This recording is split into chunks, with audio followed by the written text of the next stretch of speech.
苏婉堂，事到如今，你可想明白了？只要肯同玉衡和离，朕尚可网开一面，饶你性命。萧令仪，你身为女帝，竟然强抢他人夫君！住口！能被女帝看上是我的福气，你算个什么东西？敢这么说她？听见了吗，苏婉堂？在玉衡心里，你从来都不算什么。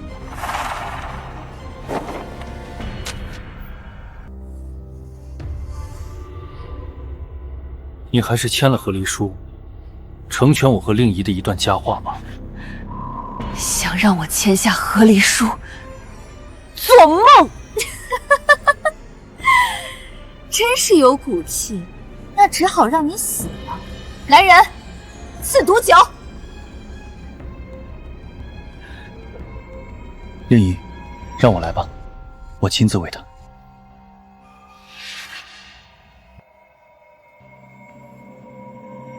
苏婉堂，你嫁给我的这些年，每次看到你我都觉得恶心。希望你下辈子投胎长点眼，别再爱着我和令玉了。对了，我还打算让你的家人陪你一起，这样黄泉路上你也不算孤单。如果有来世，我定让你们血债血偿。哎呀呀，这女主也太可怜了，自己深爱的男人居然给自己戴了这么大一顶绿帽子，真的太过分了，气死我了！不看了，不看了。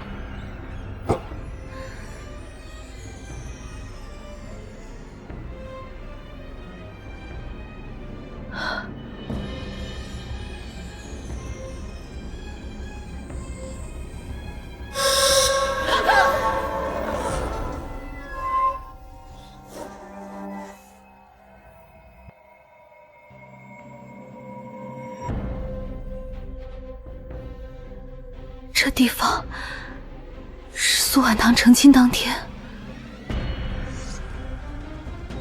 苏婉堂，你怎么还不拜堂？你爹死了，你连这点礼教都不会。我这是穿书了，还是穿到了我与侯府世子谢玉衡的大婚现场？苏姑娘，及时耽误不得。原主步步退让，最后却落得个家破人亡的下场。看来是老天都觉得苏婉堂死的冤。既然如此，那我就让女帝和谢玉衡不得好死。这个婚绝对不能结。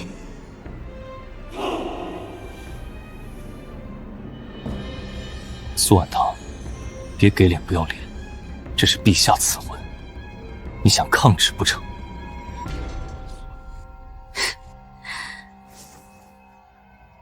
我就是要抗旨，今天这婚我不结了。反了！你这是抗旨犯上，可是要株连九族的。苏家女，陛下赐婚是天恩，你抗旨便是逆天。天恩，把我嫁给一个心里没我的男人，让我守着空房等死，这也叫天恩？放肆！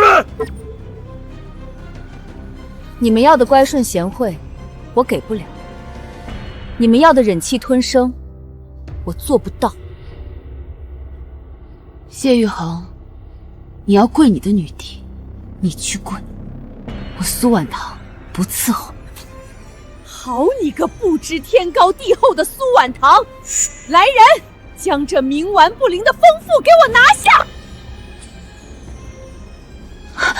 慢着，苏婉堂，你要清楚抗旨的下场，这会将苏家满门推向深渊。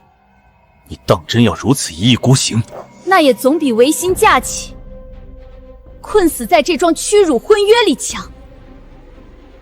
你我都心知肚明，这场赐婚只是女帝制衡侯府的棋子，你却甘愿任人摆布，实在可疑。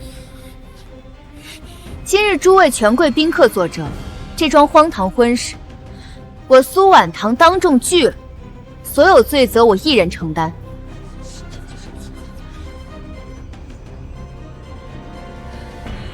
你一人担着，你担待得起吗？自己作死，休想拖累我静安侯府陪葬！不知死佛，你即刻俯首认错，随我拜堂，尚可留你苏家一线生机。再敢胡闹，休怪无情！陛下驾到！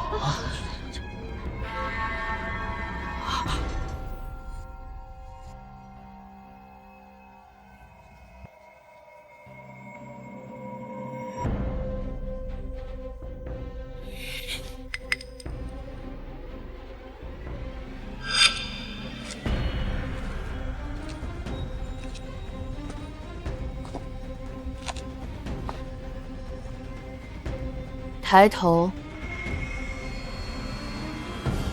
我的好妹妹，我亲自给你赐婚，你怎么还要悔婚？静安侯府谢世子才貌冠绝，配你绰绰有余，配我是绰绰有余。臣女自知配不上谢世子，所以干脆不嫁了。说不嫁就不嫁，你可想过后果？这可是死罪。苏婉堂，你可明白？臣女明白。所以你会把我弄死吗？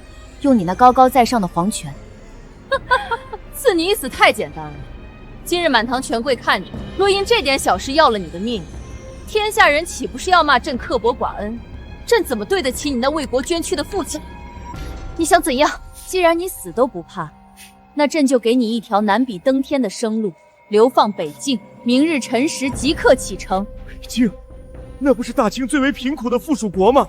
那苦寒之地，冬季可是能活活冻死人的。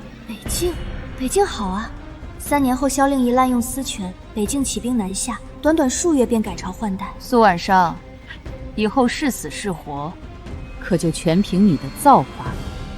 那可正合我意。我没记错的话，北境的七皇子萧令可是未来的战神，他以一己之力壮大北境，打压的大庆不敢造次。但是现在正是冬季，北境即将迎来100年难遇的雪灾，萧凌可是被这件事情折磨得够呛。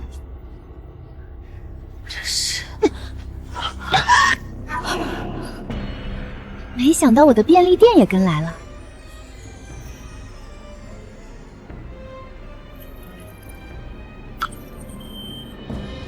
有了这个便利店系统，这流放之路我还怕什么？不用等你流放，我要自己先走。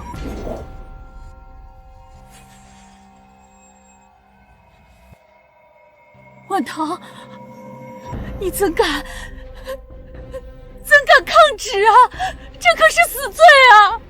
母亲，女帝赐婚是假，灭苏家是真。你说什么？苏家祖上随先帝开国，军功赫赫。父亲死后，女帝忌惮苏家，早就想除之后快。赐婚是第一步，和离是第2步，最后随便找个由头，满门抄斩。我若嫁，苏家3年内必亡；我若不嫁，至少还能搏一条生路。你怎么知道这些？这是父亲生前留下的暗线，拼凑出的消息。现在不是详细解释的时候。女帝流放是杀招，我们不能等押送。今晚我们就去北境。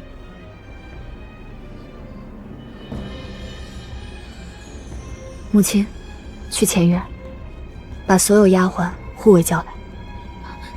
叫他们做什么？遣散，发银两，让他们连夜出城，各奔前程。那怎么行？没有护卫，谁来保护我们？母亲，留着他们就是留着眼线。女帝的人说不定就在里面。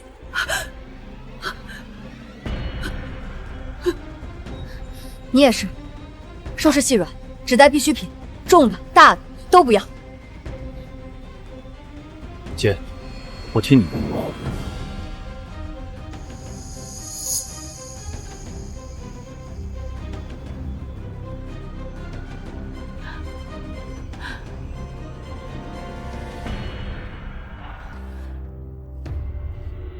你们快换上衣服，我们现在就离开。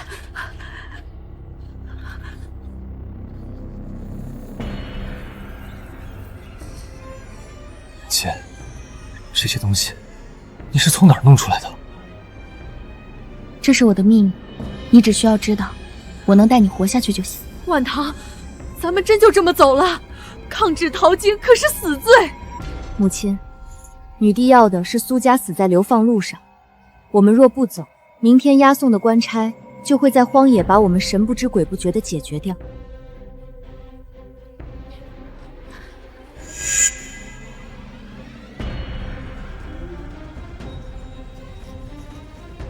动作快点儿！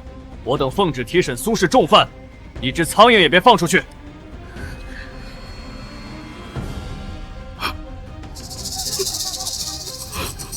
姐，前街后巷全被女帝的禁军围死了，我们出不去了。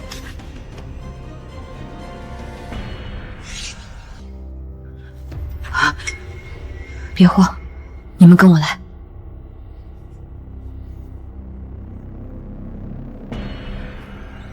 令仪，不好了！苏婉堂那个贱人逃跑了。什么？士兵都是干什么吃的？连这点人都看不好，他往哪儿跑了？看着方向，应该是北境。他还真是作死。北境可是有七皇子萧凛坐镇，朕都没从他手上讨到好处。苏婉堂作为大庆将军的女儿，去了不是送死吗？陛下英明，那我还要去追苏婉堂吗？去，怎么不去？现在就派人去杀了他们！王爷，这场百年难遇的暴雪连下数日，咱们原有的草场全部被大雪封死，冻死的牛羊不计其数。再这么下去，北境的百姓恐怕熬不过这个冬天。天山一线被女帝派重兵死死把守，切断了我们南下寻找新草场的路。他这是借着天灾要将我们北境活活困死。坐以待毙从来不是我的作风，你即刻去点一队精锐。王爷，外面风雪这么大，我们这个时候要去哪里？本王要亲自去一趟边界交界处，探一探女帝驻军的虚实。就算硬拼，我也要在绝境中给北境撕开一条活路。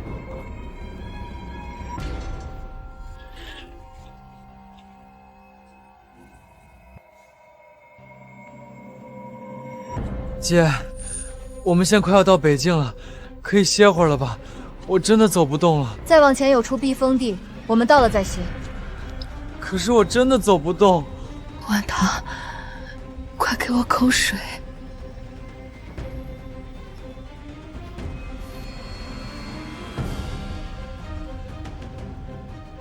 这是什么？保命的东西，你别问，吃就行了。婉堂，这些东西也是高人给的吗？对，他给了我很多东西。之前怎么没见你提到过？是他不让我说的。母亲，你还是快些吃吧。再往前就是边境了，我们只要穿过边境到北境去，女帝的手再怎么遮天也伸不进去。我们真的要去北境吗？对，那里目前最安全。以后这大庆的江山是属于北境的，那里会诞生新的王。只不过这位新王，此刻想必正在为寻找新的草场发愁。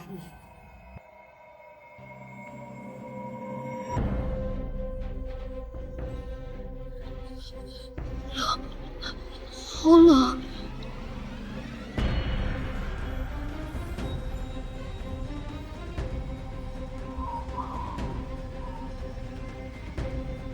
你们将这件厚斗篷披上，还有这个暖贴，撕开贴理一理会发热。姐，我们会冻死在这儿吗？不会，但是现在后面肯定有女帝的追兵，我们要是停下来，必死无疑。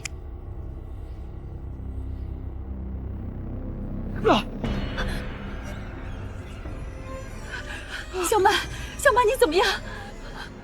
娘，我的脚好疼啊！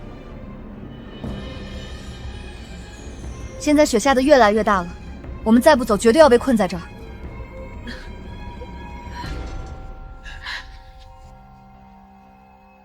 后面有追兵，小满又受伤了，我们还能走出去吗？我们可以的，小满，我背着你走。太像他的爹了。追了半个多月，终于让我们追上了。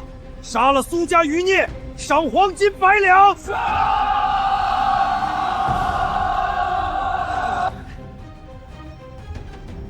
姐，后面女帝的钱兵追上来了，我们完了。前面就是逃犯，苏家余孽格杀勿滥，都给我冲！晚唐，你别管我了，你带着小满快逃！母亲，快起来，前面有个山坳，我们只要冲进那里就能躲避。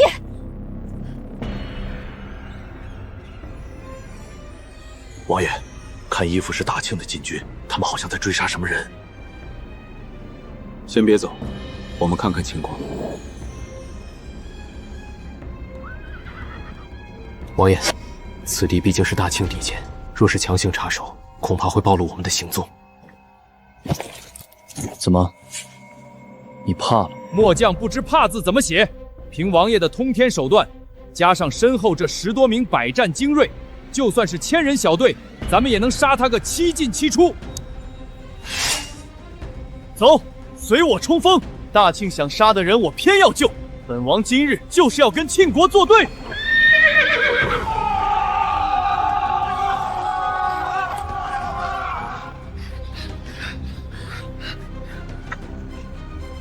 好，我看你们还能跑到哪儿去！给我冲上去，乱刀砍死他们！别怕，往那边的山坳里跑。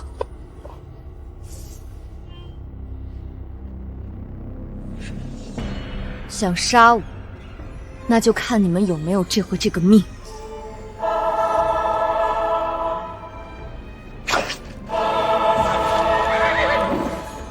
这女人手里拿的是什么武器？都给我冲过去！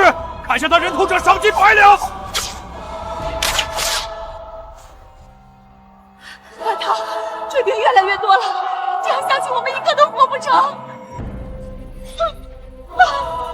娘，你快起来，他们追上来了。我的脚崴了，走不动了。晚唐，你带着小满快跑，别管我！我绝不会丢下家人。苏晚唐，拿命来吧！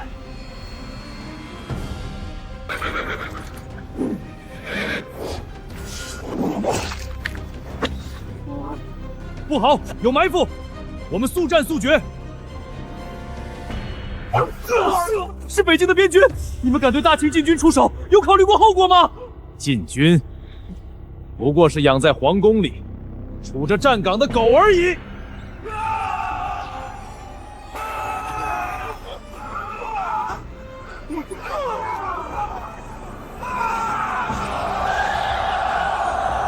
听我号令，撤退！撤退！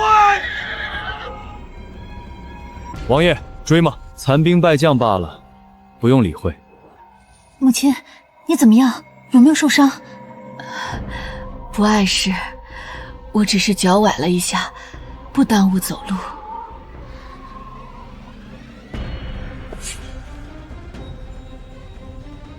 多谢将军救命之恩。只有口头上说说吗？看你们的穿着，不像是逃难的，不如你们把手上的钱都交出来，当做报答吧。你们是边军还是强盗？怎么上来就要抢钱？聒噪！哼，知道什么？如今我们北境正是用钱的时候，拿你点钱怎么了？你们这些人未免太过猖狂了。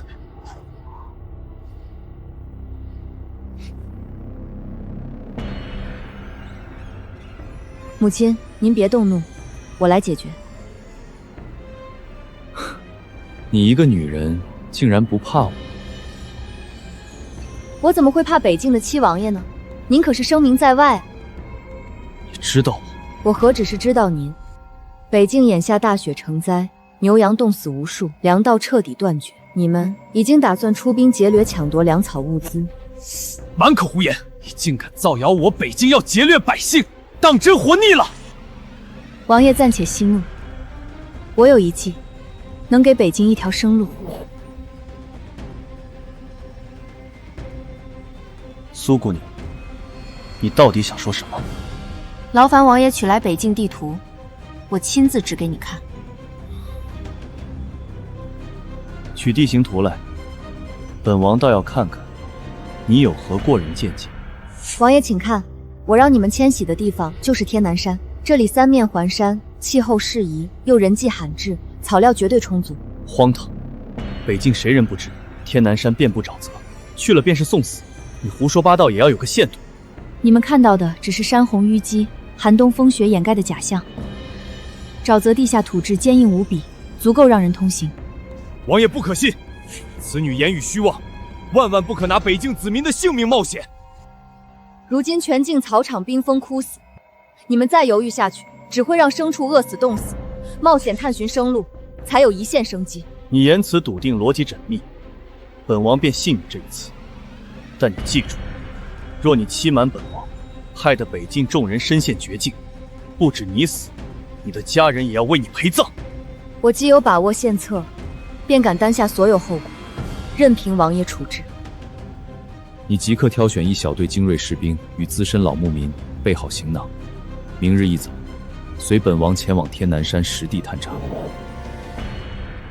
王爷，前方整片区域皆是软泥沼泽，踩踏极限，根本无路可走。此女果然在胡说八道。这里看似深陷沼泽，实则底层坚实，选对路径便可安然通行。不信，你可以派人试探一下。你去看看情况，一有问题，马上回来。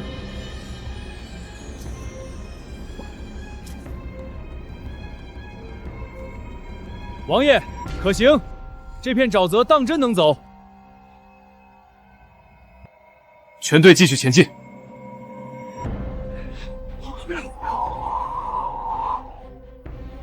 王爷，风雪太大，我们的粮草都被狂风卷走了，视线全被风雪遮挡，四面八方都是白茫茫一片，我们彻底辨不清方向了。王爷，再耗下去，全员都会冻毙于此。当机立断，请您择路突围，总比坐以待毙要强。所有人跟我走，去左侧山道。不可，此路是风雪死局，进去我们只会彻底被困，全军覆没。可本王等不起了，要是什么都不做，那我们就只能待在这儿等死。那也不能乱走，我可以带大家走出这片风雪绝境。现在漫天风雪，什么也看不见，王爷都尚且没有办法，你一个女人怎么可能辨别方向？你们分辨不出来方向，不代表我不行，跟着我走绝对没错。苏姑娘，你真的能将我们带出这片风雪绝境吗？当然，我有独门法子，你们就听我安排吧。所有人都跟我走，一定不能掉队。这到底是何物？不用看天看路，竟能精准指路。王爷，风雪遮目，从未有人能在这般绝境辨路。苏姑娘所言是否可行？暂且信他一次。全军听从苏姑娘调度，不得有误。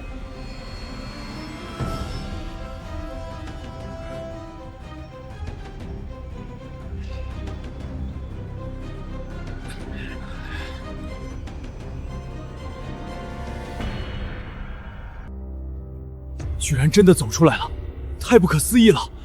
多亏了苏姑娘，若是单凭我们，今日肯定无法脱身。你身上藏的本事和秘密实在太过惊人，本王真是越来越看不懂。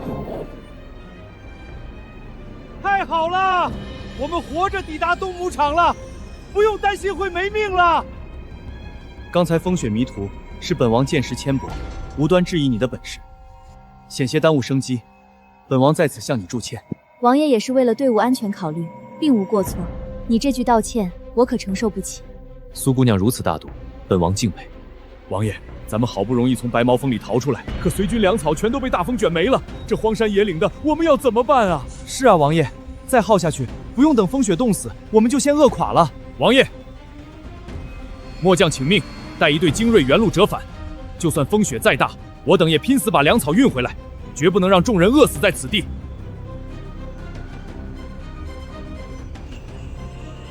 贸然回去，只会白白送命。粮草的问题，你们可以来找我啊。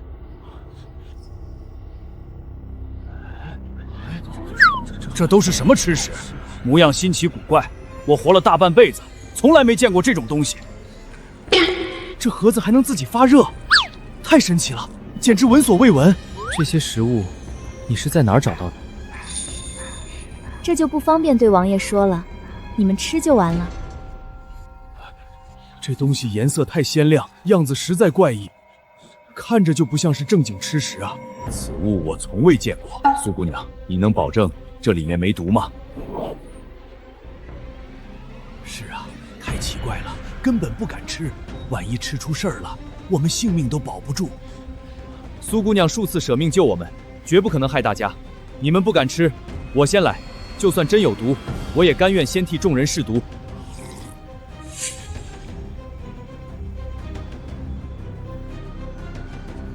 这食物怎么了？莫非真有毒？这食物可太好吃了，苏姑娘，我还想再要一份。大家现在可以放心了，这些食物根本没毒，而且比你们平日里吃的干粮要好上许多，尽管放心吃吧。既然副将都亲自试吃了，定然无毒，我们不必过多顾虑。说得对，我们总算有东西填肚子了，快吃！王爷，现在粮草已经成功运到这里，各部落首领也纷纷赶来草场，现在就在营帐里等您过去。王爷，听到您传来找到草场的消息，我们各部落首领便马不停蹄地赶来。一看这地方果真不错，王爷此番真是救了整个北境。这般绝佳的越冬草场也能找到，并非本王之功，是那位来自大庆的苏婉堂姑娘为我们寻得这条生路。莫非就是近日传遍各地的那位抗旨拒婚，被坊间传为灾星的苏家女子？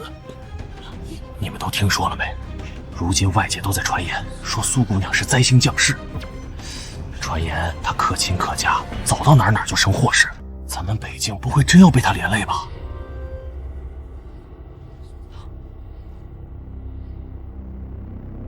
你们方才是在议论我们？朕命你在北境散播苏婉汤的流言，可都传出去了？回陛下，密令已记述下达。如今整个北境都在议论苏婉堂，甚至还有人扬言要将苏婉堂驱逐北境。做得好，苏婉堂这个贱人竟然能在萧敛那个杀神手底下逃生，而且还得到了他的重用。既然如此，朕要他被万民唾弃，永无立足之地。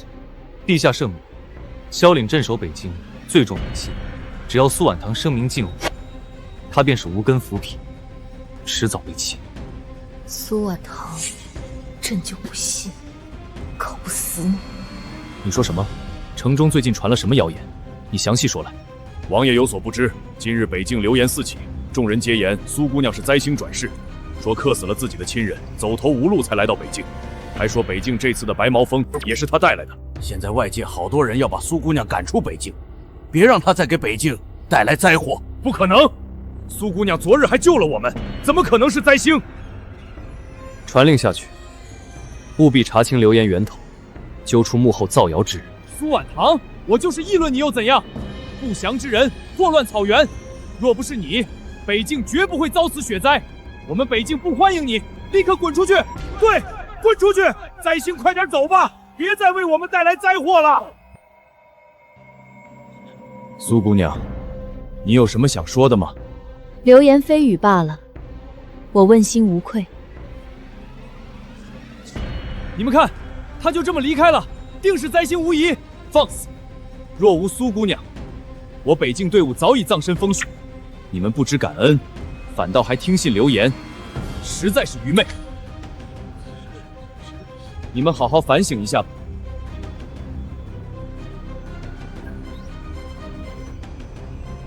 冬天的衣服太厚，很难缝制，我给你们个缝纫机吧。苏姑娘，这新奇器物要怎么使用啊？你们的手怎么冻成这样了？不碍事，不碍事，我们已经习惯了。这药膏你们每日涂抹数次，几日便可愈合。苏姑娘，太感谢你了！以后谁敢对你乱嚼舌根，我们帮你骂回去。时间不早了，我们回杨庄吧。苏婉堂遭人误解，却以德报怨，实属难得。苏姑娘，是我们愚昧无知，听信谣言，错怪了你，还请你恕罪。无妨，不知者无罪。今日大家得以安居草场，我请大家吃火锅。这蘑菇品相完好，应当无毒，可以食用。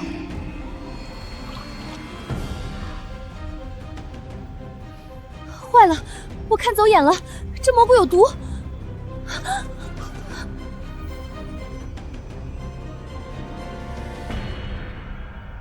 来人，速速传医者入帐，不惜一切代价，务必治好他。是，末将这就去。都怪我疏于防备，才让你遭此劫难。太医很快就到，晚唐，你一定要坚持住。请王爷恕罪，末将并未找到医者，但有个老牧民之前学了点皮毛，我看苏姑娘病情严重，刻不容缓，就先带她过来看看。那还不快点请她过来！王爷，苏姑娘这种情况，看着好像是中毒所致，那还不快点为她医治！请王爷赎罪，平时治伤包扎我还行，但是解毒我不会呀。无用废物，本王要你有何用？滚出去！啊，你不能有事。我此生征战四方，杀伐无数，从未对谁动心，唯独你是个例外。我不要你死，我只要你好好活着。若是你因我北境之事殒命，我此生再难心安。纵使手握万里河山，也再无半分意义。万唐，醒过来好不好？只要你醒过来，我什么都依你，只求你平安无事。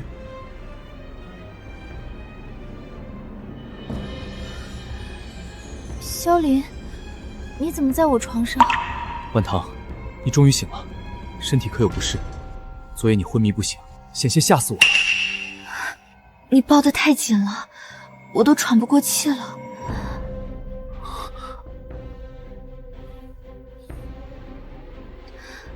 我这里有解毒药，你去给我端碗水吧。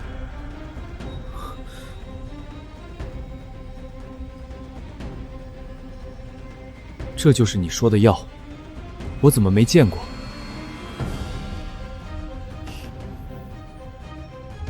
苏姑娘身子可好些了？昨天你晕倒后，可吓坏王爷了。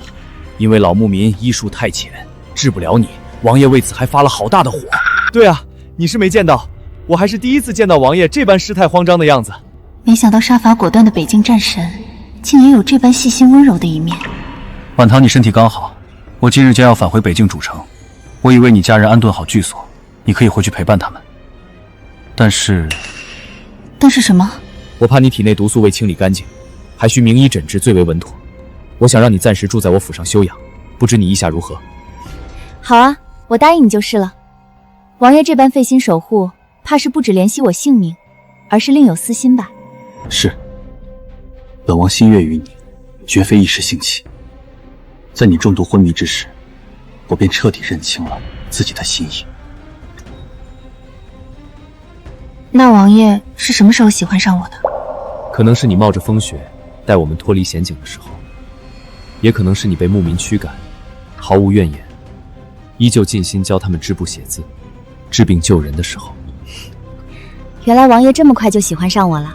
流言反噬，非但没能毁掉苏婉堂，反倒让萧凛收拢北境民心。现在他愈发难以制衡，众爱卿可有制衡之策？陛下，北境民心所向，臣等无计可施。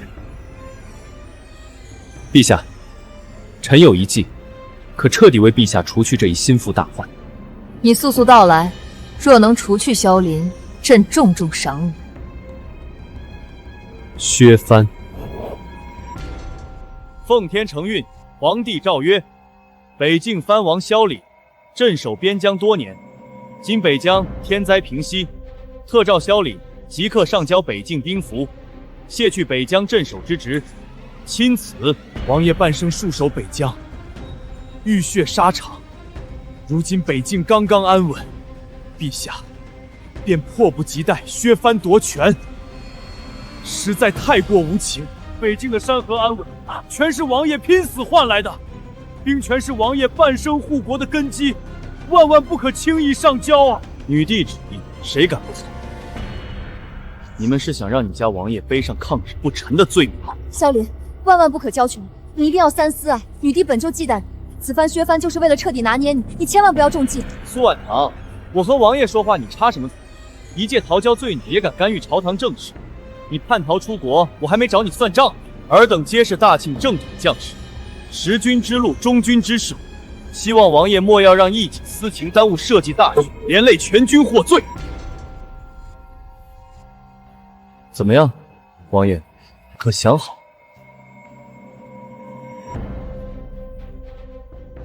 好，本王想好了，愿意将兵符归还陛下，这才对嘛。王爷果然是识大局之人。为什么？你明知交出兵符后患无穷，为何还要执意如此？我半生戍守山河，征战沙场，早已无愧家国社稷，权势兵权于我而言皆是浮云。如今我唯一所求，便是卸甲归田，与你朝夕相守。乱世兵权不及你分毫。好，既然你已无心朝堂，那我尊重你的选择。堂堂北境战神，手握重兵权柄，竟为一介女子舍弃一切，荒唐可笑，终究难成大器。王爷，兵权是您立足根本，是北境将士的底气，你交了让我们怎么办啊？不必多劝，退下。本王意已决，无需多言。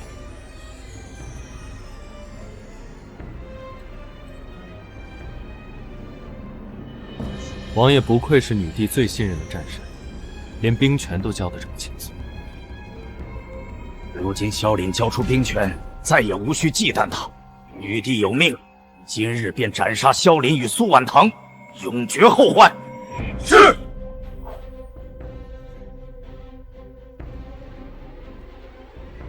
帐外仅有萧凛一人之手，孤身无援，先杀萧凛，再入帐刺杀苏婉堂，速战速决。是。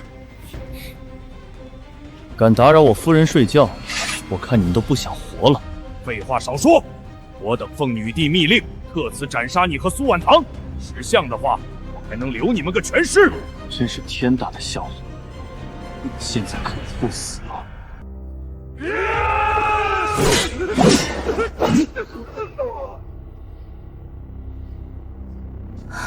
萧凛，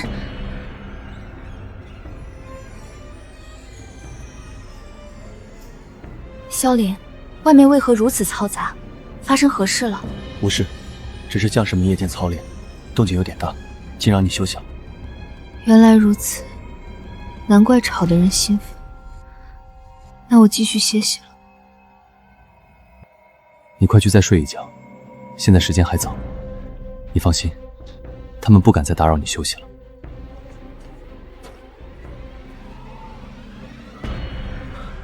王爷，现在我们要怎么办？将谢玉衡给我带过来，我要他给我个解释。敢伤我夫人，我定让他好看。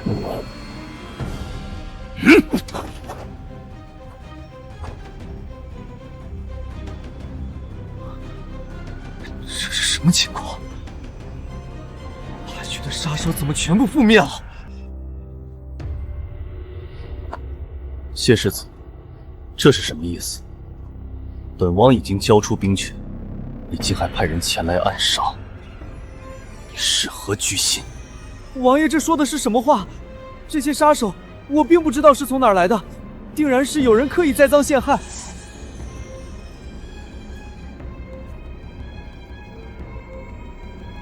你派去的人已然全部招供，你还敢狡辩？我尚可容忍，但你敢动我的夫人，绝无可能。王爷饶命啊！这一切都是女帝的旨意，我只是个传话人而已。王爷快把刀放下！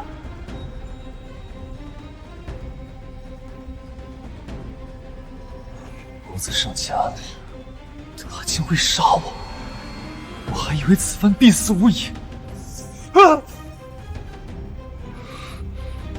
你给我滚回皇城，替我带句话给女帝，让她洗干净脖子等着，我定要取她性命。是，我即刻就走，绝不逗留。本王即刻孤身前往皇城，此事切勿告知晚唐，分毫不得泄露。若是走漏风声，你也不必再回来见我。王爷，皇城危机四伏，女帝早已布下天罗地网，您孤身前往太过凶险。末将愿随您一同前往。无妨。我自有分寸，你只需守好北京，护好晚唐及其家人，万万不可出半点差错。陛下，不好了，不好了！萧敛知道你要杀了苏婉堂后，一气之下竟要孤身奔赴皇城，杀意滔天，意图入宫刺杀陛下。他好大的胆子！朕倒要看看，他萧凛单枪匹马，能掀起什么风浪？让他尽管来，朕恭候大驾。你可知萧凛去了何处？我昨夜入睡时他还在，今早醒来便不见他的踪影。回姑娘，王爷临时接到紧急要事，一早便独自外出处理，很快就会回来，姑娘不必担忧。既是要事，那你怎么不跟着他一同前去相助？王爷特意吩咐，命我留守营地，专门照顾姑娘安危，故而末将未曾随行。萧凛一向行事稳妥，若是寻常琐事，绝不会只身前往，连贴身副将都不带。想必是真有棘手的要事要独自处理。萧凛，皇城乃是天子禁地，岂是你能随意擅闯的地方？今日我奉命镇守城门，定让你有来无回，葬身城门之下。就凭你，也想取我性命？这城门，今日我是闯定了。看来你很嚣张啊！我告诉你，萧凛，我可是带足了兵马，今日我必取你首级。那就来试试看。所有守城将士听令，即刻冲出城门，合力围杀，取下萧烈手足，重重有赏。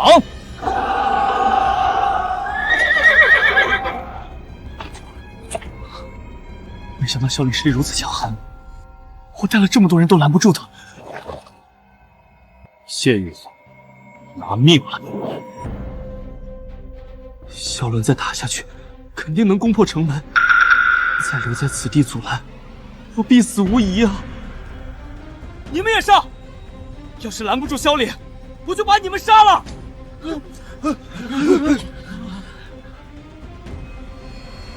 谢玉衡都逃了，你们还想拦我吗？快打开城门，速速投降吧！听他的，你们快去开城门！谢世子都逃了，我们还打什么？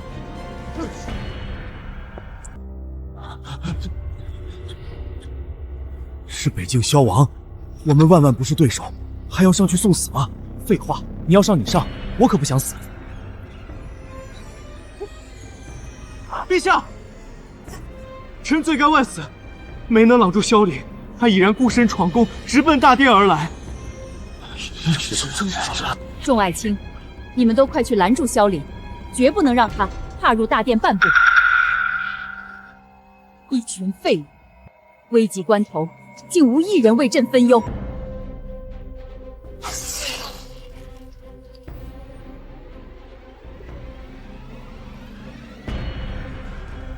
陛下是在害怕什么？昔日你派人深夜潜入北境，暗中遣杀手刺杀我夫人之事，胆量不是素来极大吗？一派胡言！朕乃九五之尊，从未做过此等阴私歹毒之事。分明是你心存异心，无端构陷君主，蓄意谋逆。事到如今，陛下依旧不知悔改。你身边最亲信的谢玉衡，可是早已将你做的恶事尽数交代。陛下，我对您忠心耿耿，天地可见啊！你可别听萧凛胡说八道啊！萧凛，你别再泼脏水了！你有什么证据能证明派遣杀手的事是陛下做的？没错，空口无凭。你口口声声指证朕指使刺杀，那你倒是拿出证据。若是拿不出证据，便是你构陷帝王，意图谋反。正，你可以百般抵赖，死不承认。我萧凛也不需要你承认，我只要认定是你就行。萧凛，你冷静一点，这是大庆女帝，萧令仪，你给我死！萧凛，你冷静些。朕是大清天子，你怎敢如此放肆？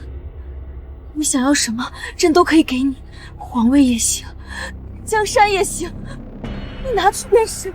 皇位，萧凌半生数年，靠的是手中刀，马上弓。你那张椅子，沾着我父兄的血，我嫌脏。你以为我今日来，是为了抢你的位置？是他，谢玉衡，一切都是他出的主意。当初是他勾引朕，是他天天在朕耳边说苏婉堂该死，是他撺掇朕派人暗杀，那些密令全是他的手笔，朕只是被他蒙蔽了。陛下，为了保命，竟将所有罪责推到我头上。是谁深夜召我入宫，亲口说苏婉堂不死，朕夜不能寐？是谁说萧令交出兵权之后，立即除掉，不可留活口？住口！你这佞臣，是你蛊惑群仙，罪该万死！萧凌，你要杀便杀，我谢玉衡死有余辜。但我死之前，要告诉你一句话：女帝继位，来路不正。先帝病重之时，他亲手断了先帝的腰，又烧了先帝留下的遗诏，将真正的皇位继承人一刀杀害。谢玉衡，你敢再说一个字？来人，将此二人捆了，押回北境，严加看管，等候发落。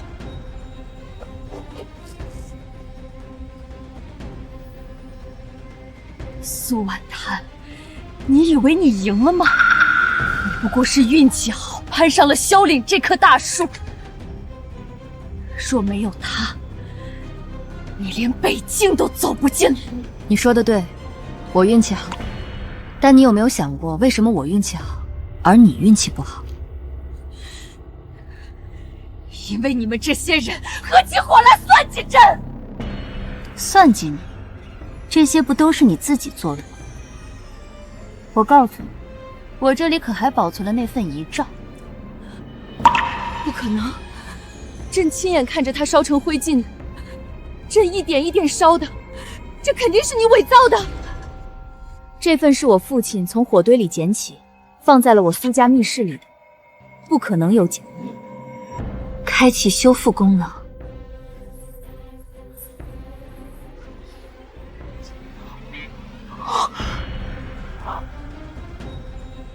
这是何等神通？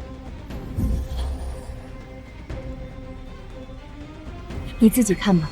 先帝遗诏分明写着，皇位传于皇长子萧承基。萧令仪，你弑父篡位，残害手足，枉为人君，枉为人女。假的！传统已经有妖术变的，朕不认，朕死也不认。你不认也没有关系。当初你让我走流放路，如今那条路，你自己走一路。你不过是个逃出京城的罪犯，你凭什么站在这里审判朕？凭什么？你该庆幸我没有直接杀你，杀你太便宜。我要让你自己走一步，你当初逼我走的那条路。让他一个人走回大清吧。当初他把我流放北境，派人一路追杀。如今我让他从北境走回京城，一个人，一双脚，谁都不许帮。好，一切都听你的。苏婉堂，你好狠的心！你这是要朕活活死在路上！比起你对我苏家做过的事，我只还了你1/10。解开他的绳子，将他送出北境边界，沿途各哨卡不得接济，不得阻拦。他若死在路上，那真是老天收。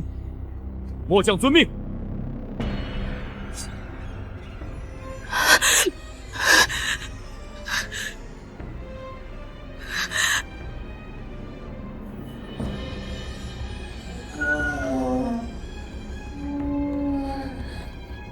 你们等着，朕回到大庆，定要让你们好看！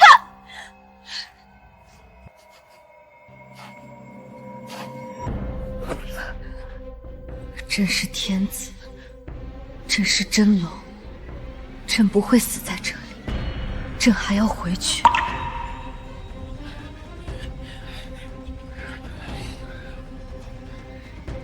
哟，这衣裳料子不错啊！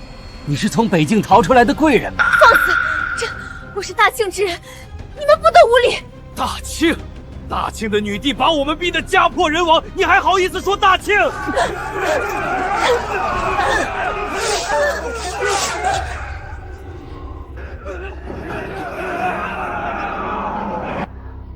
苏安堂，萧礼，朕不甘心。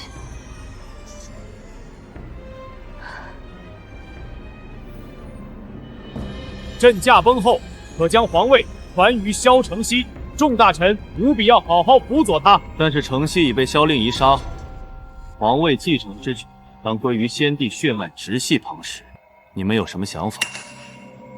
女帝萧令仪弑君篡位，残害忠良，天人共愤，罪不容诛。然国不可一日无主，微臣斗胆，恳请萧令王爷登基继位，以正国本，以安天下。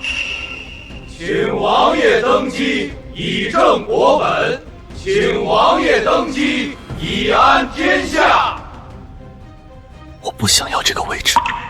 我知道你不想要，但你若不当，这个位子就会落到别人手里。女帝虽死，各方势力虎视眈眈，你忍心看着你守了半辈子的北境和天下百姓，再陷入战火之中吗？好，这江山本王接了，但有一条，苏婉堂与我共治天下。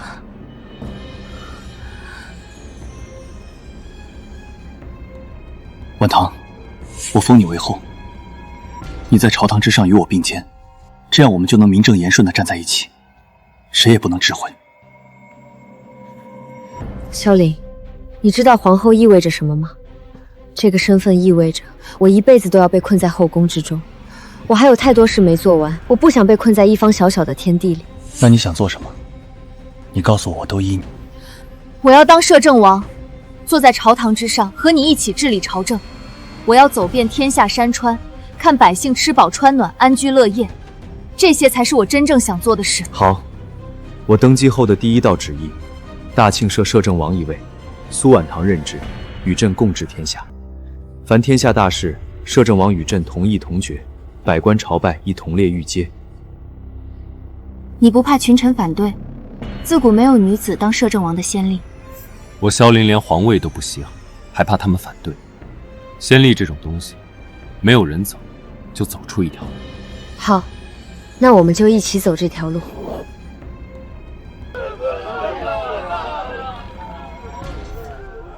即刻开仓放粮，调拨军帐安置灾民，再命太医院备足风寒药材，不得有误。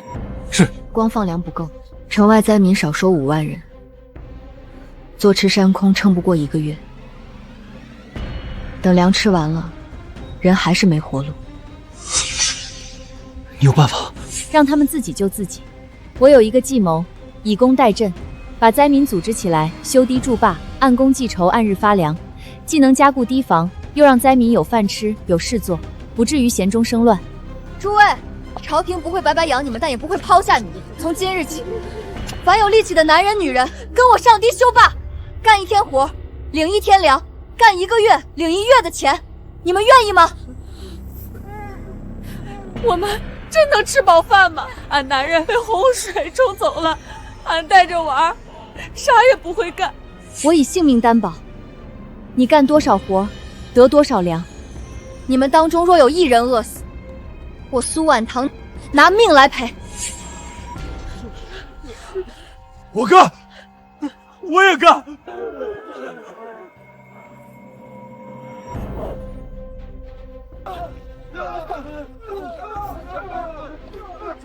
夯土要1层1层来，每层夯实了再铺下1层，不然洪水一来，底下松了，上面就塌。你们看我的手势，是这样砸的吗？对，就是这样，力气要匀，节奏要稳。您一个女子怎么会懂这些？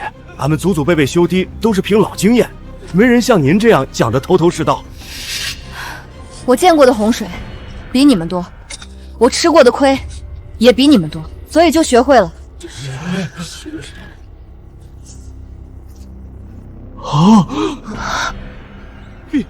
陛下，您怎么来了？你们能干的活，朕也能干。今日朕与你们同吃同住同干活，堤不修好，朕不回宫。陛下如此对待我们，我等一定尽心尽力修复堤坝。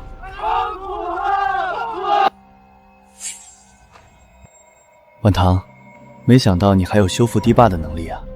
我真的越来越佩服你了。我只是提供了方法，你要佩服就佩服那些灾民，要不是在他们的帮助下，堤坝不可能这么容易修好。都佩服都佩服，晚唐你真是不知道让我说什么好，夸你还不受用。下一步我打算种田。你刚修好堤坝就不能歇一会儿吗？种田这件事交给别人做就好。不行，此事只能我自己亲自去。那好，随你办吧，记住，一定不要累着自己。这就是我让你们试种的杂交水稻，同样的地，同样的水，产量是你们原来种的3倍。什么？3倍？摄政王到底用了什么方法，竟然能让水稻产量上涨这么多？这怎么可能？你们可以自己下田去数数，这1穗有多少粒，1株有多少穗。天降摄政王，无辈之幸啊！老汉活了60年，从未见过长得这么好的稻子。往年1亩地收100来斤，这1穗就顶从前1株啊！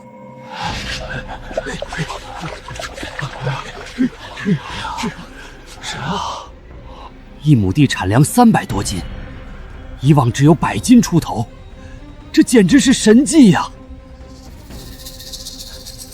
摄政王，这些种子究竟从何而来？种子的事先不急，接下来我要把抗旱小麦和抗虫棉的种子也分下去。北境种小麦，南方种水稻，各地因地制宜。另外，我还有一份详细的轮作施肥的法子，会连同种子一起发到各州县。如果真按照摄政王所说，那我们就不愁没粮食吃了。多谢摄政王亲赐良种，我等定尽心尽力，一切照摄政王说的办。多谢摄政王，摄政王陛下万岁！晚唐，你让这片土地活了。3年之内，我跟你保证，大庆不会再有饥荒。你们看好了，要挑最饱满的稻穗做种，瘪的、发黑的都不能要。你们选好之后，将它晒干，装进布袋里，挂在通风处。明年春天拿出来泡种发芽。摄政王，您教给俺们的这些东西比金子还贵，俺婆婆活了1辈子也不知道稻种还要挑，年年都是随便撒下去。往年冬天俺们都愁没粮吃，孩子饿得直哭。今年俺们终于能吃饱了。如果父亲能看到这一切就好了。你父亲会的，他在天上看着你，会为你感到骄傲。你什么时候学会说这种话了？跟你学的。你说人要听得进好话，你曾对我说，人活着要互相撑一把，我记着呢。摄政王，这个给你，这个最饱满了。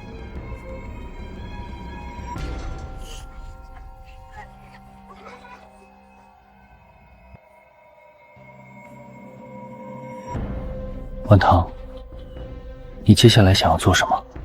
你不劝我休息了？我自知无法左右你的想法，你现在肯定要做很多事情，我不打算阻拦你了。您尽管放手去做吧，我在背后支持你。好，我接下来要到北部地区，你就在皇宫内等着我的好消息吧。这就是大棚，外面零下10几度，里面却能长出青菜来。你们别光站着看，都进来瞧瞧。这，我不是在做梦吧？冬天还能长菜？老汉儿，我活了50年，头一回在冬天看到地里长绿叶。你尝尝，看这是不是真的？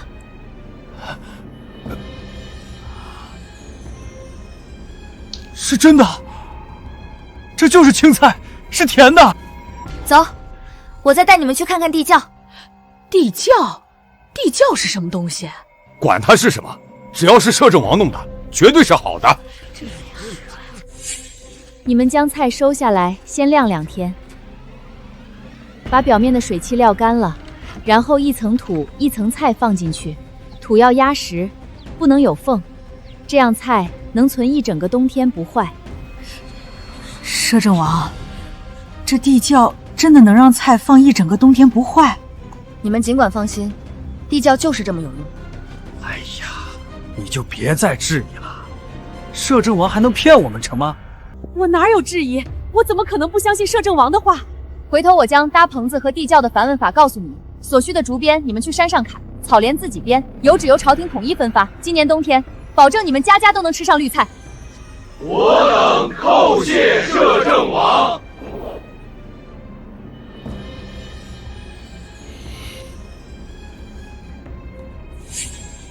晚唐，你真是太有才了，北方村落的村民们夸你都夸到我跟前来了。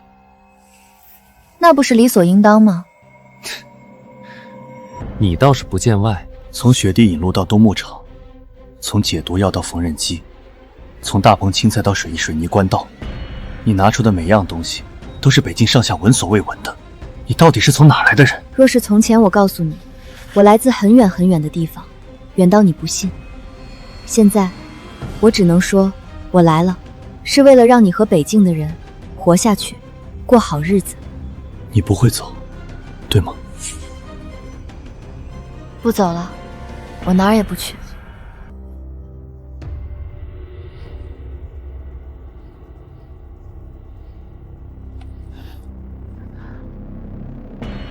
如果有一天你突然消失了，就算是天涯海角，我也会找到你。好，要是真有一天我等着你来找我，不过现在我不可能跑。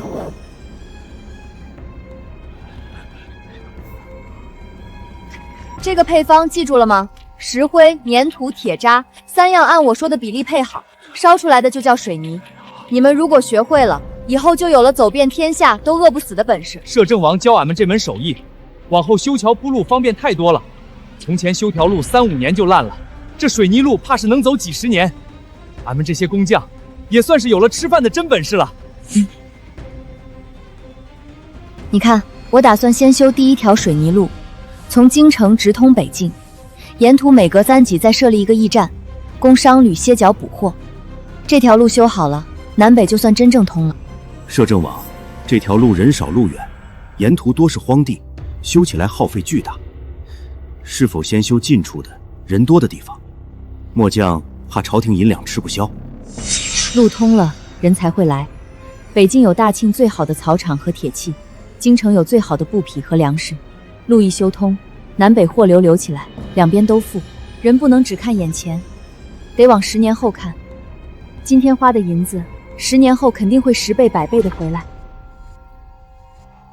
今日受教了，是末将想的太狭隘了。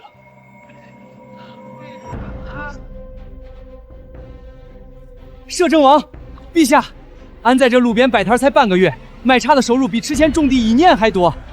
路一修，人就活了。一条路养活多少人，比咱们在朝堂上劈100刀折子都管用。你还有多少主意没告诉我？我总觉得你脑子里装着一整个我看不见的世界。多着呢，你慢慢看，反正日子还长，我不着急走。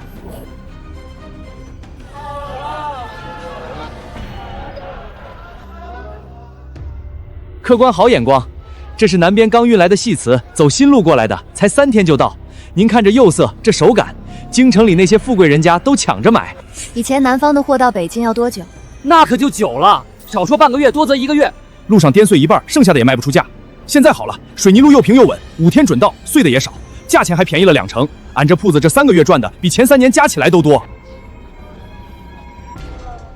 路通了，货流了，钱活了，人就不用跑了。你这是在给大清换血？换血才能活命。这江山就像一个人，血脉不通，手脚冰凉，迟早要死。官道是动脉，运河是静脉，我们把动脉打通了，下一步就是清静脉。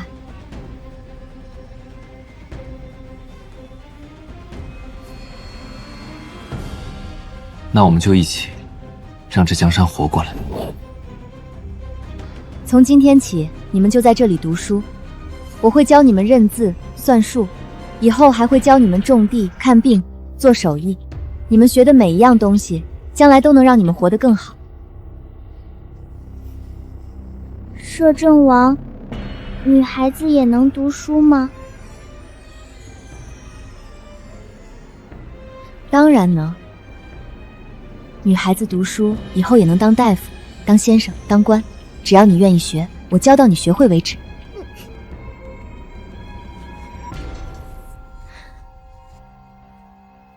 女子读书，有违祖制。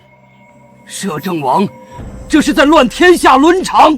是啊，男女同堂，成何体统？将来女子都读了书，谁在家相夫教子？祖制能让你们吃饱饭吗？祖制能让那些女孩冬天不冻死吗？祖制能让他们将来不靠男人也能活得像个人吗？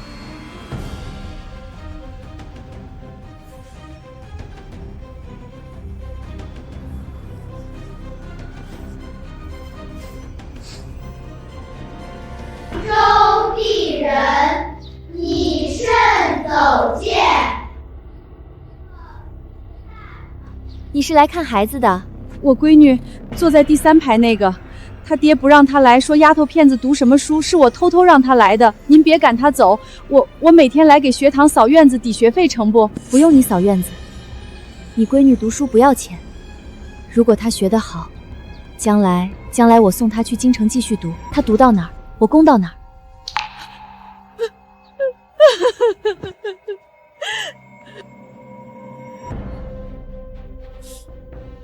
陛下，新学收女子，男女同堂，有辱斯文。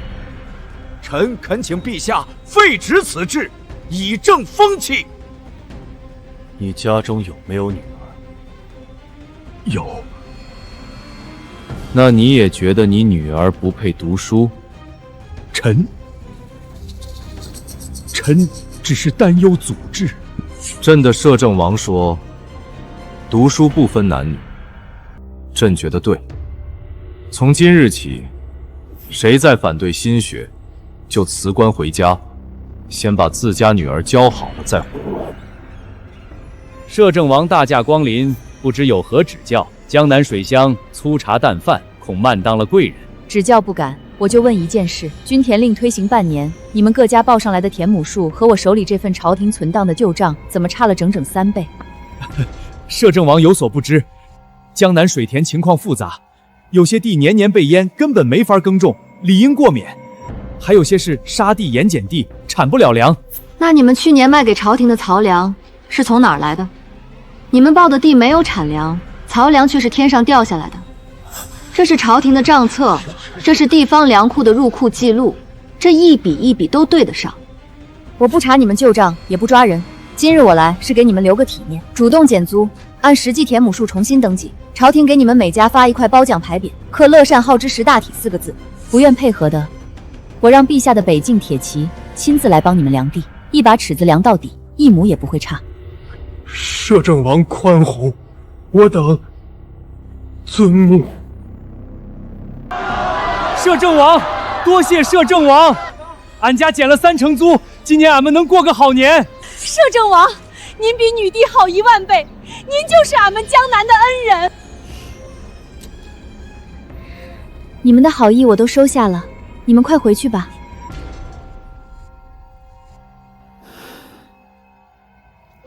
苏家，你们看到了吗？我替你们守住了这片土地。萧凌，你怎么来了？看你一个人走了，我不放心。萧凌，还好有你一直陪着我。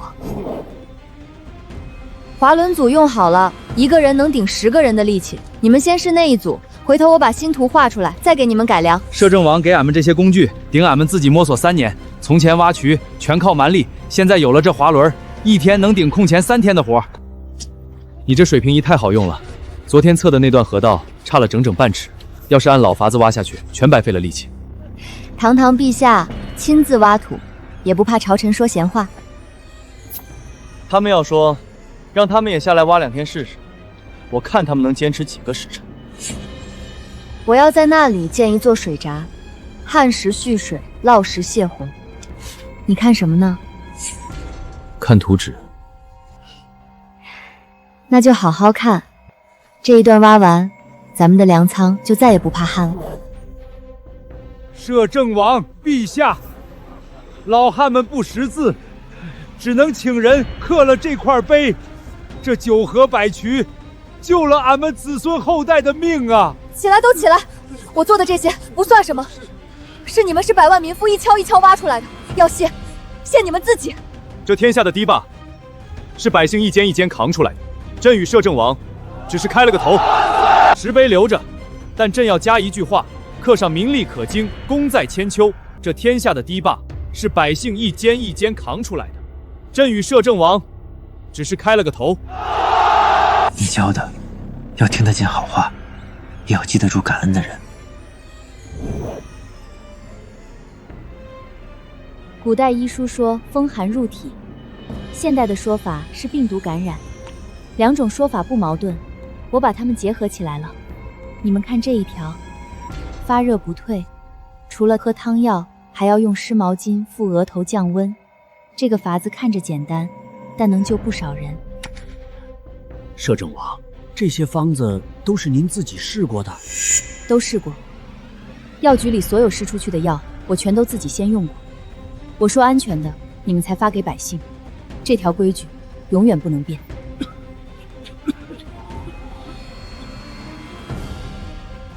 这批冻疮膏免费发，入冬了，别让老人孩子再挨冻。另外，风寒药也多备一些，最近天气转冷，病人会更多。你就是摄政王吧？他们说你是菩萨转世，我原先不信，今日见了，我信了。俺家孙子去年冬天冻坏了手，烂了3个月，今年有这药膏，俺能睡个安稳觉。我不是菩萨，我只是个普通人，想让更多普通人活得好一点。您回去记得每天涂，3天就能见效。今年国库收入比去年翻了整整1倍有余，各地存粮加起来够全国吃5年。江南的丝，北境的铁，中原的粮，税赋都在增长。我统兵打仗赢了半辈子，不如你治国2年。2年之前，大清国库空虚，百姓流离；2年之后，竟是这般光景。文武共济，天下才安。你负责守，我负责建，各有各的用处。没有你在边疆挡着，我这些政令也推不下去。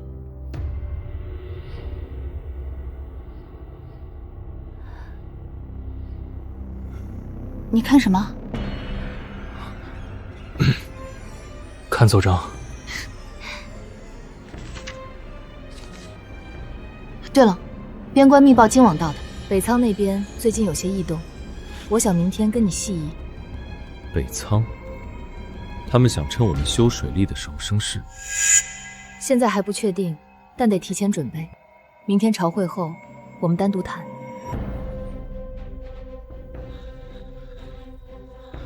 陛下，摄政王，边关800里加急密报，北仓、南越、西戎3部近日频繁调动兵马，边境少旗屡次越界刺探，似有何为我大庆之心。好大的胆子！朕登基不过2年，他们就敢起兵犯境，传令3军，朕要亲自领兵出征，一举踏平3部。等等，等什么？他们都快要打到边关了。你看，3部成3角之势，各自离我们的边境都有数百里。真要合崩，他们的粮草补给线拉得太长，根本撑不过1个月。他们不是真的要打，只是试探，想看看我们根基不稳，会不会自乱阵脚。你的意思是，他们不敢真打？不一定不敢，但我们现在绝不能打。国库刚有起色，九河百渠刚竣工，百姓刚吃上饱饭，这一仗打下去，2年努力全部白费，死的是百姓，耗的是民力。那你说怎么办？任由他们在边境叫嚣？我有办法，不打仗，也能让他们怕我们。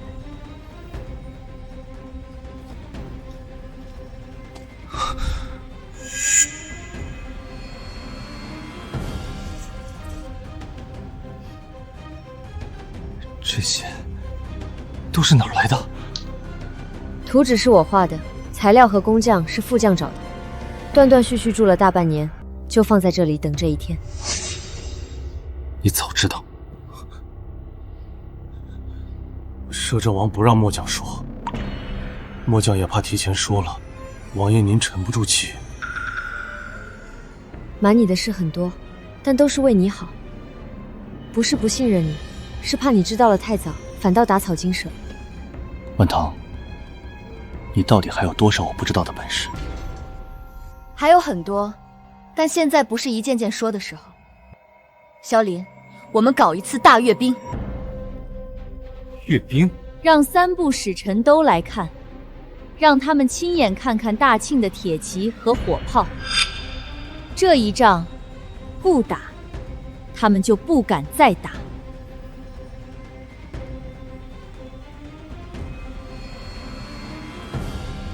步伐要整齐，气势要足。你们不是去打仗，是去让敌人看一眼就腿软。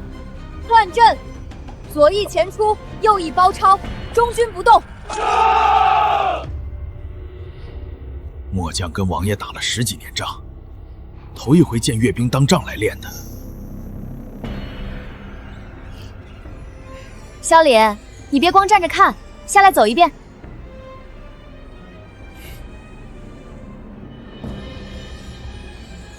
所有人听令，跟朕走一圈，7步走。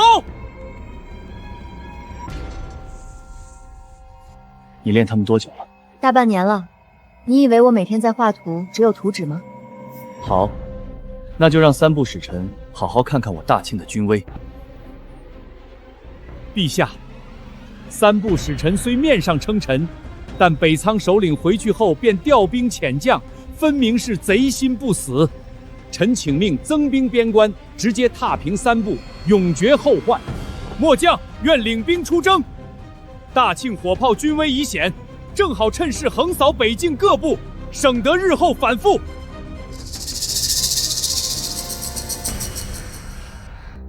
仗不能打，刚阅兵就开战，3部会拧成一股绳，拼死抵抗。我们刚缓过来的国库，根本耗不起。摄政王，那难道就任由他们挑衅？他们要的不是打仗，是粮食、铁器和布匹。我们开放3处户市，用粮食换他们的牛羊皮毛，再定下盟约。若有1部犯边，其余2部联合出兵制裁。就按晚唐说的办。副将，你去边关布防，护市周围设3座军寨，骑护商队也镇着各部。末将领命。大臣甲，你去拟护市细则，税收3成归地方养兵，7成入国库。臣领命。你这一招，比打胜仗管用多了。陛下，3部已定，天下渐安。朝中百官联名上书，请陛下早日册封摄政王为后，安定后宫人心。臣也觉得有理。自古女子不得干政，摄政王虽有功，但久居前朝不合祖制，封后之后安居后宫才是正理。祖制能让百姓吃饱饭吗？能让黄河不决堤吗？我卸任摄政王，九河百渠谁来盯？新学女科谁来推？这些事自有朝臣去做。摄政王一介女流，久居前朝，实在不成体统，传出去有损陛下威仪。朕威仪，轮不到你们来定。摄政王之位永久保留，与朕同朝听政，共决国事。封后是封后，摄政是摄政，互不冲突。往后谁再提让摄政王卸任，直接辞官回家。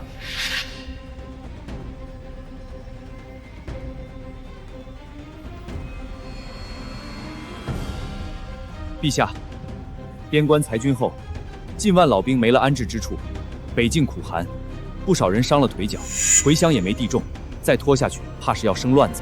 按旧例该发抚恤银，但国库刚填了水利的窟窿，一时拿不出这么多现银。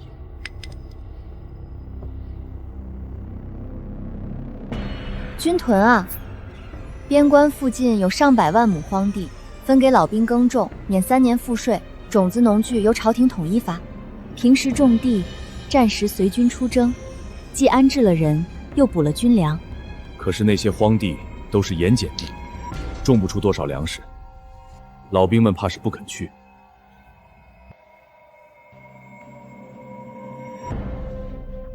我早写好了改土的法子，用草木灰和河泥混着翻地。第1年种豆子养地，第2年就能种小麦，再配上我给的抗旱麦种，产量不比中原差多少。就这么办，副将，你亲自去督办，首批先分3000人试点，有困难随时报上来。是。你脑子里的法子真是比国库的银子还管用。陛下，摄政王。不好了！江南豪族联名抵制均田令，瞒报田亩不说，还散布谣言，说均田是为了搜刮民脂，闹得当地百姓人心惶惶。好大的胆子！之前已经给过他们体面，竟敢阳奉阴违！意料之中，动了他们的田，就是断了他们的财路，自然要跳脚。陛下，臣请派禁军下江南，直接抄家粮地。看谁还敢反抗！不能动武。江南是赋税重地，一动兵就乱了商路，得不偿失。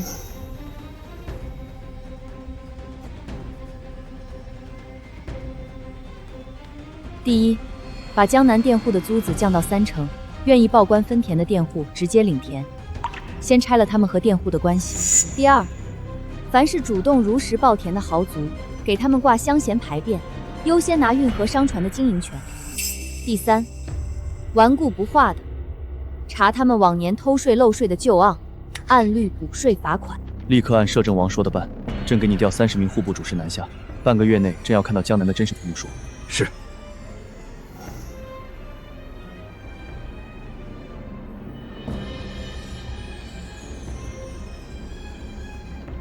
摄政王。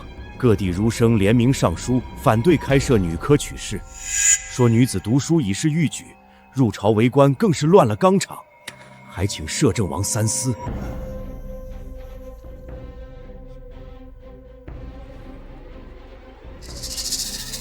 纲常，纲常能让女子不用靠男人也能活下去，能让天下多一半能做事的人。女子相夫教子才是本分。入朝为官，成何体统？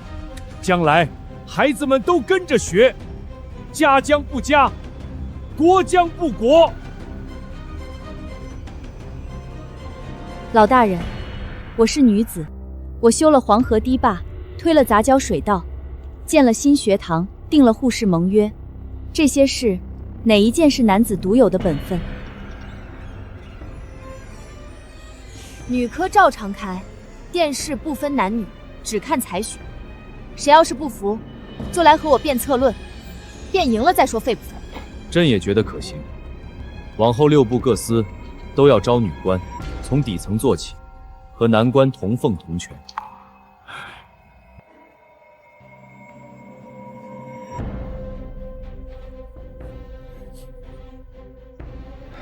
陛下，摄政王，九河百局修完了。可每年的维护银子没着落，河道清淤，堤坝检修，1年少说要几10万两，户部实在挤不出来了。今年刚免了灾区3年赋税，江南的税还没收齐，总不能再加赋吧？不加赋，反而可以减税。摄政王，不加赋都没钱了，减税不更难吗？设河主局，在运河各码头收帛税，商船过闸按货量收1文2文，积少成多。再让沿线商铺认养河段，给他们挂义商的牌子，运货优先过闸。还有，河道上的滩涂分给沿岸百姓种芦苇，收的芦苇卖给官府造纸，百姓赚钱，官府也有了修河的材料钱。妙啊！这样一来，不仅修河的钱够了，还能让沿岸百姓多赚一笔。就按这个法子办。刘大人，你去牵头成立河务局，第1个月先在黄河段试点，可行就推广到全国运河。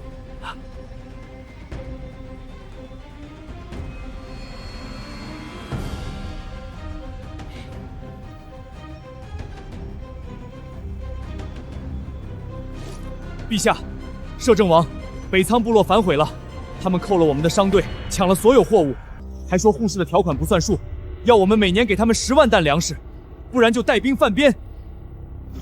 敬酒不吃吃罚酒，朕给他们活路，他们偏要往死路上走。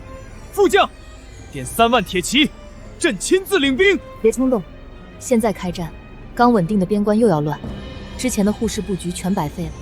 摄政王，那商队都被扣了，我们要是不打，其他部落肯定跟着效仿，护市就彻底黄了。打，但不全打。你带1万精兵压到边境，围了他们的王帐，但别进攻。再派使者进去谈，放商队，赔货款，护市就继续。要是不答应，我们就断了他们所有的粮食和铁器供应，联合另外2部一起封锁他们。副将，你去安排，记住，围而不打，先礼后兵。真要打，就打服他们，让他们10年不敢犯变。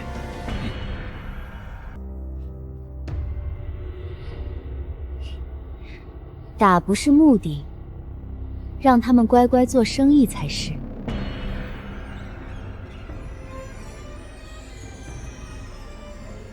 晚唐，边关稳了，江南定了，水利新学都上了正轨，你什么时候愿意嫁给我？萧凛，你知道我为什么一直没答应？我怕当了皇后，就不能再站在这里议事，不能再去工地、去田间，只能困在后宫里。我娶的是苏婉唐，不是一个只懂安分守己的皇后。你当了皇后，摄政王的位置照样坐，朝堂照样上，想下田就下田，想修渠就修渠，谁敢说半句闲话，朕替你挡着。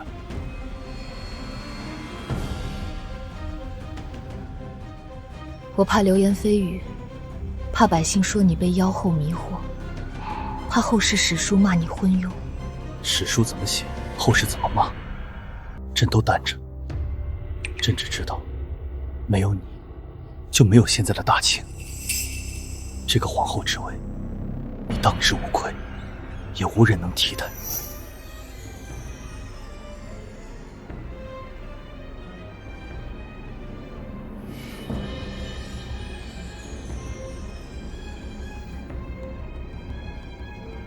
陛下，摄政王，这是满朝文武和各地百姓联名的请愿书，一共10万份，都恳请陛下早日册封摄政王为后，举办大婚。希望摄政王娘娘和陛下永远在一起。摄政王，老臣以前迂腐，觉得女子不能干政，可这2年看着百姓吃饱饭，河堤不塌了，女娃也能读书了，老臣心服口服。您和陛下并肩而立，是大庆之幸，百姓之福。晚唐，你看，天下人都在等我们的喜酒。好，我答应。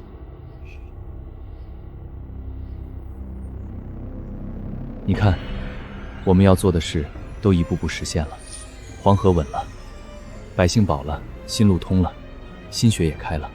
还早着呢，10年大计才刚开头，后面还有好多事儿要做，要让每个孩子都能读书，每个老人都能养老，每个地方都能通路通水。